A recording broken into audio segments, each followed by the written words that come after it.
As a youth development professional, it is one of the most rewarding careers that I have had.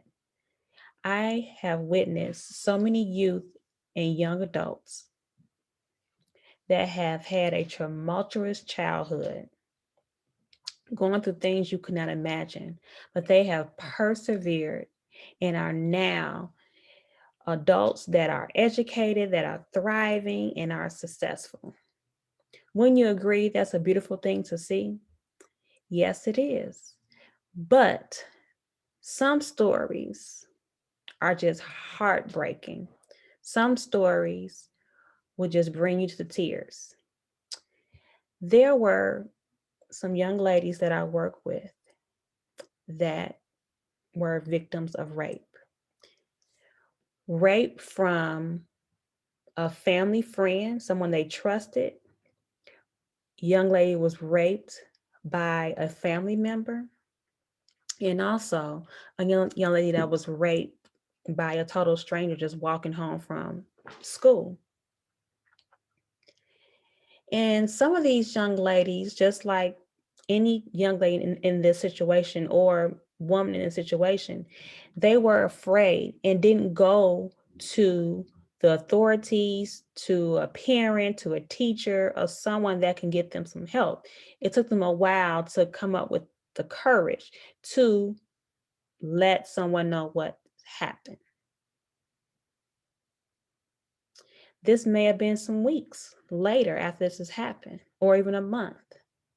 And they go through the process of contacting the authorities, going to the hospital for a rape kit.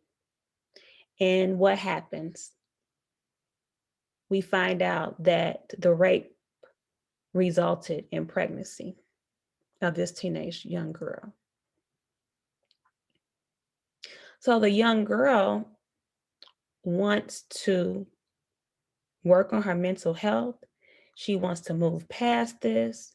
She wants to heal not only her heart and her soul, she wants an abortion. She does not want to carry the child of her rapist. And she's a teenager.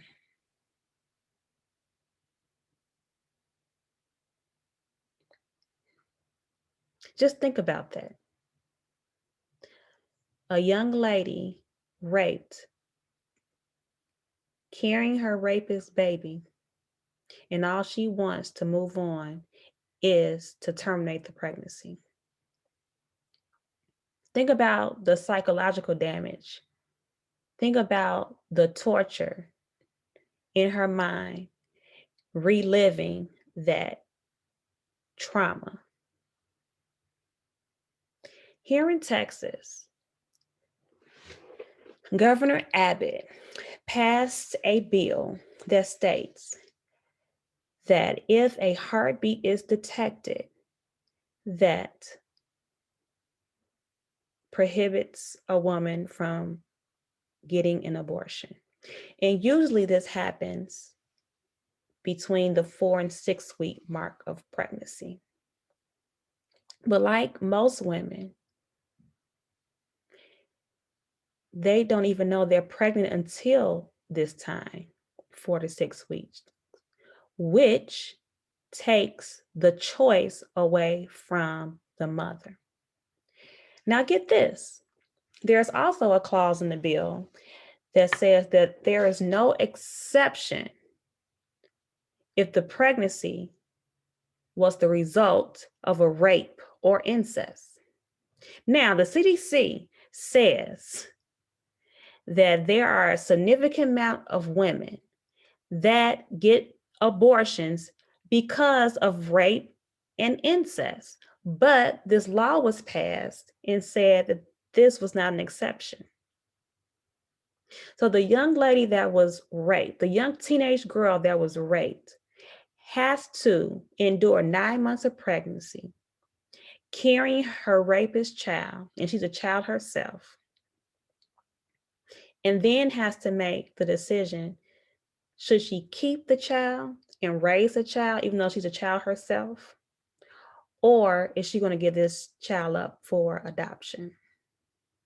Just think about that. Think about the struggle, the mental struggle that a young, developing teenager having to make a decision like this.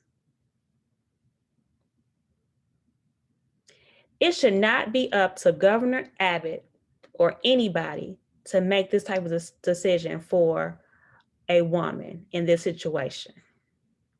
A woman that is raped and this result in pregnancy should be able to make the decision to terminate her pregnancy.